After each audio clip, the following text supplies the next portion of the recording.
Our next speaker for tonight is going to be a PhD student, Jennifer Santoro.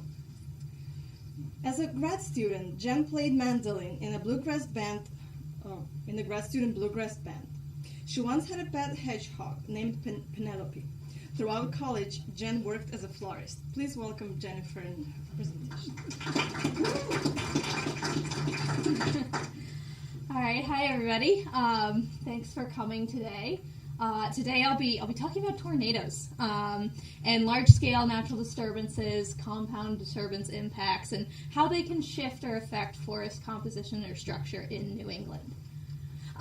So natural disturbance is something we can think of as a gradient from the small, frequent, and relatively mild disturbances like a single tree fall gap in a forest, all the way to the other end of the spectrum with a large, severe disturbance. Think what's happening in California right now, the big fires, hurricanes, big insect outbreaks.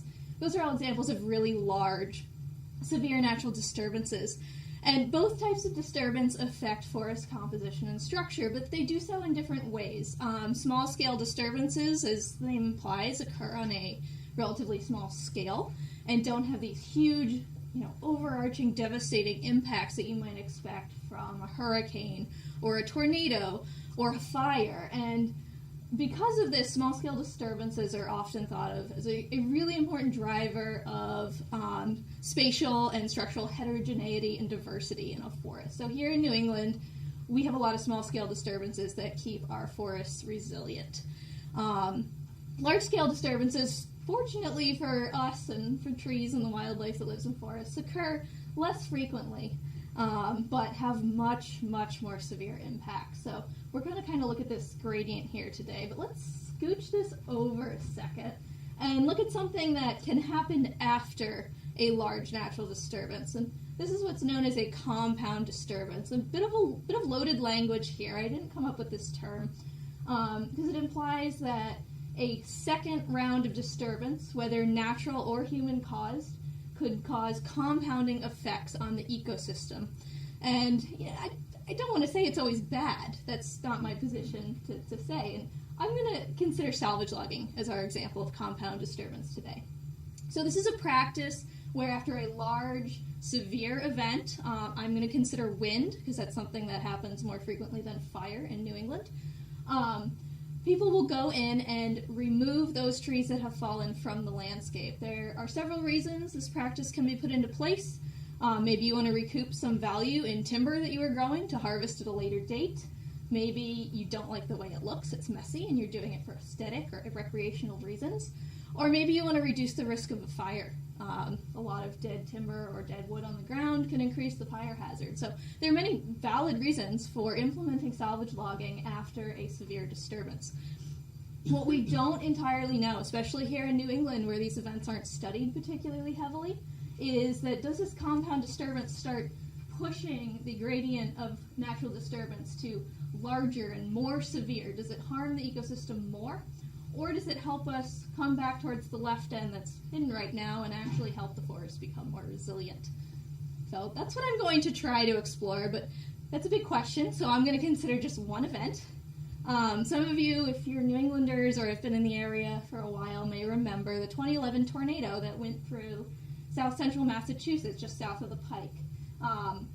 This tornado touched down on June 1st, 2011, near Westfield, Massachusetts. It traveled 63 kilometers east towards Charlton, Sturbridge, right where 84 comes in.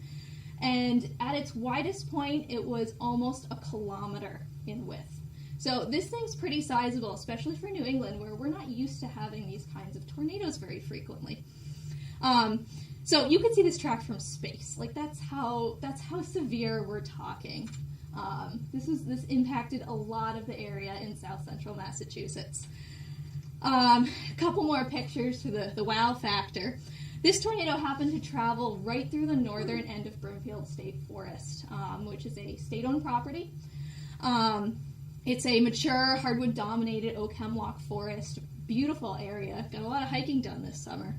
But due to participation, membership in a conservation program, Broomfield State Forest wasn't actually allowed to salvage any of the trees that blew down on their property.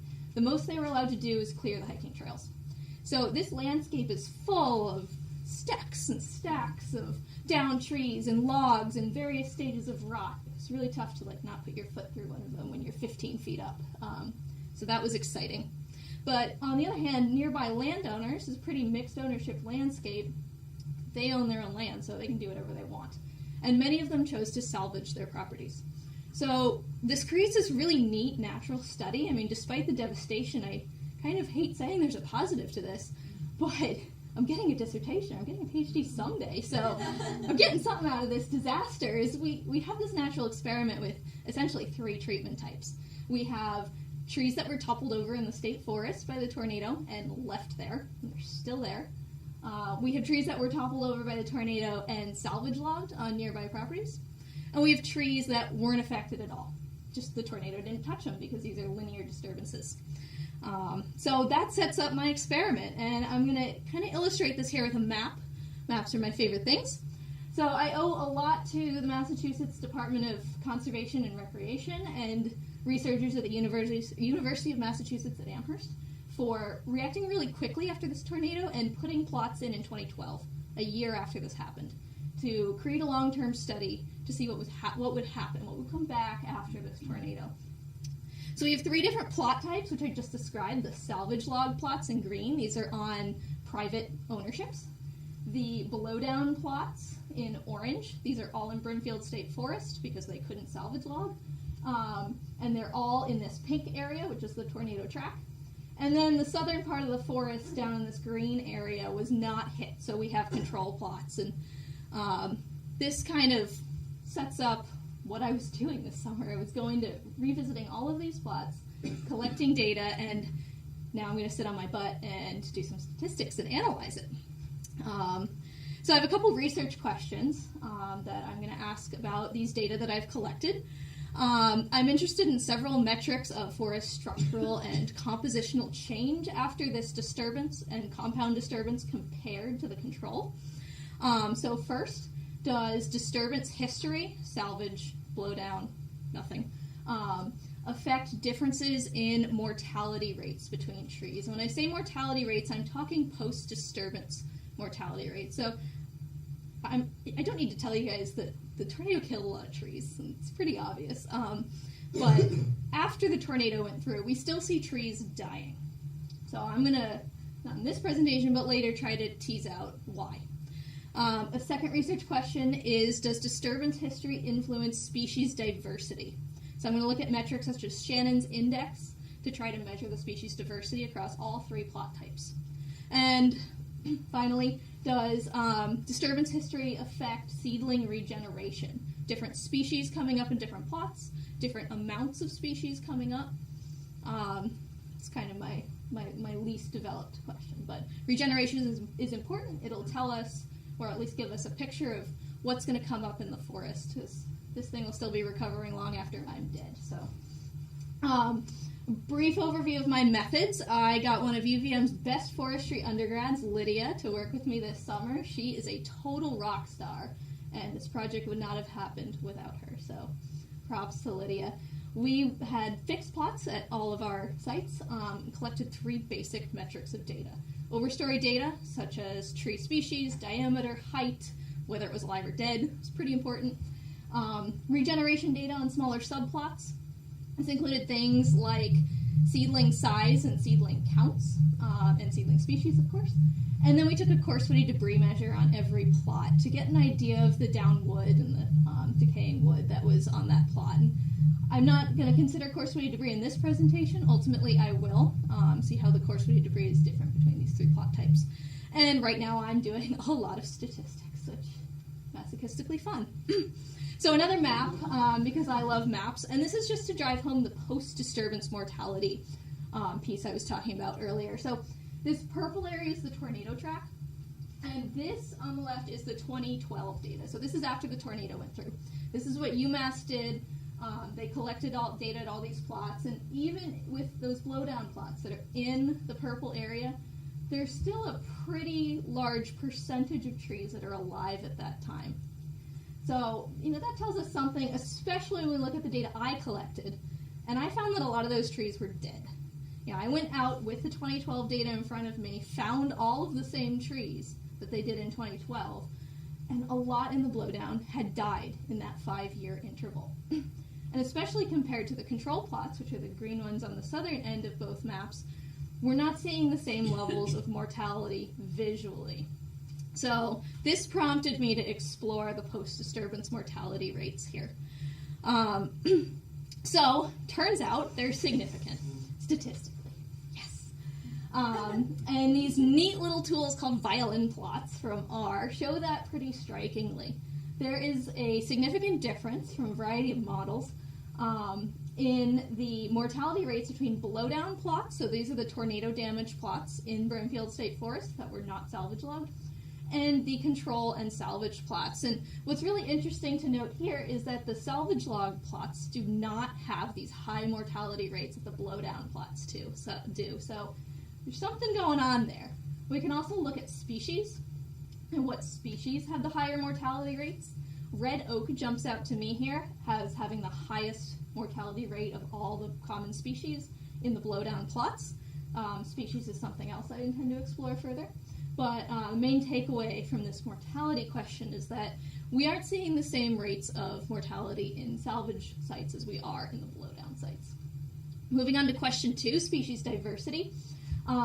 There's a lot, the diversity drops precipitously in the salvage plots, but the blowdown plots where not all the trees, most of the trees are on the ground and they're dying, they still are maintaining a comparable level of species diversity to the control plots, which to me was pretty surprising. There's a lot of dead stuff in the blowdown plots, but we were still finding a lot of different species. And finally, regeneration. This stuff wasn't significant, but it still tells a story. From these graphs, it appears like, hey, there's a lot of birches coming back in the salvage plots, and red maple, almost 50% of the seedlings in blowdown plots are red maple. But there's no significant difference between species in these plots. It's a little early right now. I'm only 6 years after the tornado. This would be something really interesting to continue monitoring because seedlings will give us a pretty good picture as time goes on of what we might be getting back in these forests. So, excuse me, I'll wrap up. No more stats, blah, blah, blah.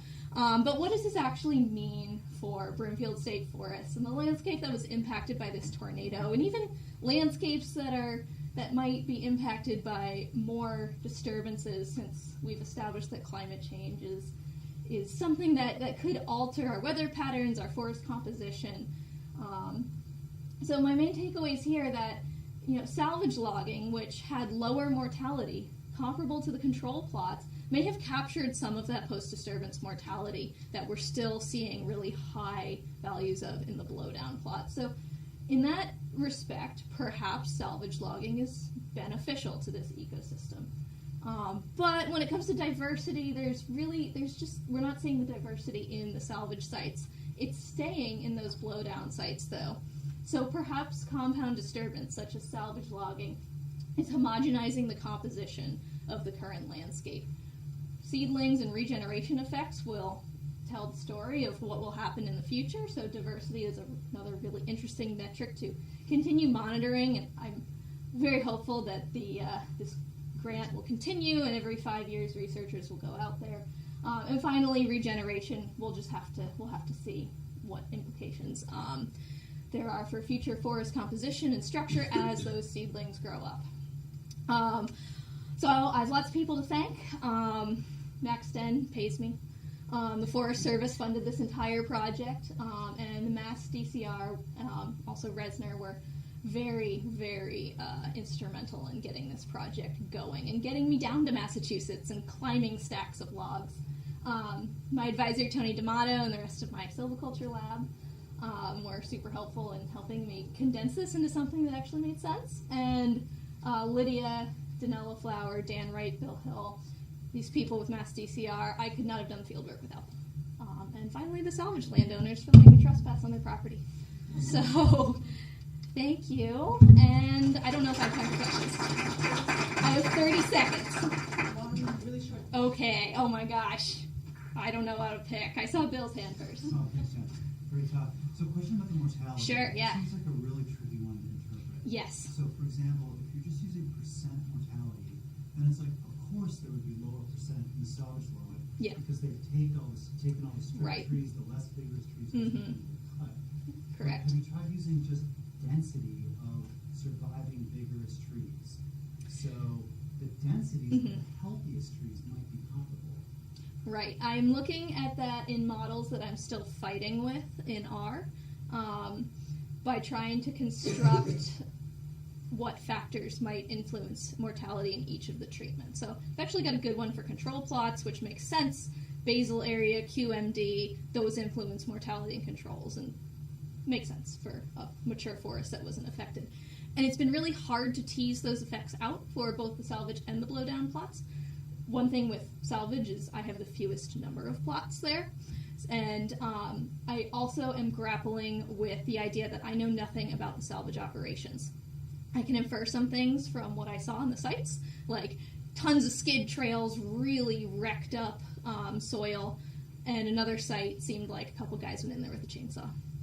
So varying levels of salvage are, I would say, a weakness and something in the study that I would love to tease out, but I'm not sure I have all the information to, and that could really play into that mortality question. Follow up on this comment, because I had the same exact same question. I wonder if you could standardize for something like this, right? So instead of including it in your model, you actually standardize all of your data for it. Because that is For salvage operations? No, for mortality. mortality. So mortality would be standardized for density. Because I would ask that as a reviewer. Yeah. I bet you would. All right. Thank you.